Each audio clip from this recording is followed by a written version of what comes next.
Ahmed Juma Ngwali, ni chairman wa Ziafa. Ziafa ni Ziwani Independent Amateur Football Association.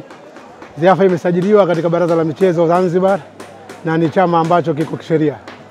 Lakini lengo la Ziafa ni kukuza vipaji vya vijijini. Timu ambazo zinacheza Ziafa ni timu zile ambazo hazishiriki katika ligi ya ZFA. Na kwa sababu ndani yake huku kuna vipaji vingi lakini havionekani, sisi kazi yetu Ziafa ni kuviibua na kuvipeleka katika mashindano rasmi ya mpira wa miguu. Hilo ndio lengo kubwa la Ziafa. Na hii Ziafa FA Cup ni kombe la pili katika msimu huu. Tuna jumla ya makombe matatu.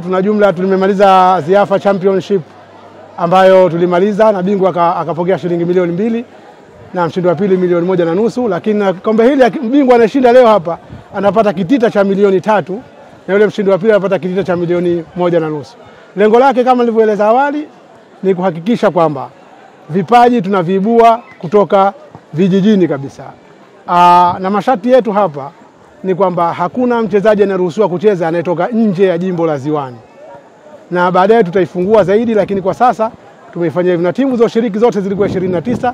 Mashindano hayo yalikuwa ni katika aina mtoano, na leo ndio tunafika tamati baina ya timu ya Tondooni FC na Kwale FC. Kwa sababu Ziafa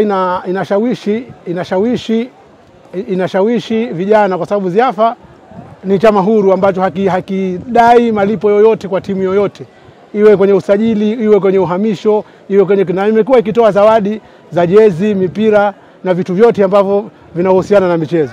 Kwa hivyo mwitikio wa kwanza ulivyokuwa sio kama hii mara ya pili. Ya kwanza watu waliingia wakafikiri kwamba ni makombe haya ya kawaida tu ya ng'ombe na nini, lakini walipoona rasmi sasa mwitikio umekuwa mkubwa. Leo hii hapa unapoona tumetangaza jana, lakini wanajua kama finali ipo leo. Hatukuchukua watu popote, watu wa jimbo tu wenyewe wamekuja, walikuwa karibu, wamekuja kwa miguu kwa vile ambavyo jinsi yalivyoleta mvuto ndani ya mashindano yenyewe na nje ya mashindano. Kwa hivyo tunashukuru kwa matokeo, kwa sababu huu ni mchezo na mambo matatu: kuna kushinda na kufungwa na kudraw.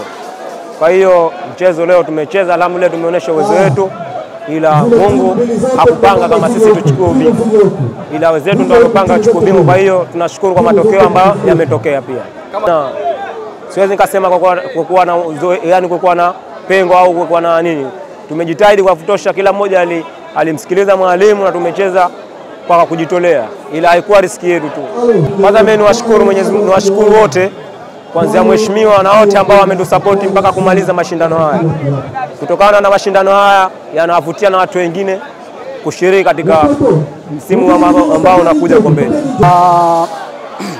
Mimi naambia ndo mchezo, mpira una matokeo matatu: kuna kushinda, kufungwa na draw. Lakini hii finali ni matokeo mawili tu, ufungwe ama ushinde.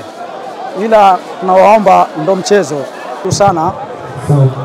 Tunashukuru sana mheshimiwa kutuandalia ligi hii na kutupa vijana hamasa ya kucheza mpira.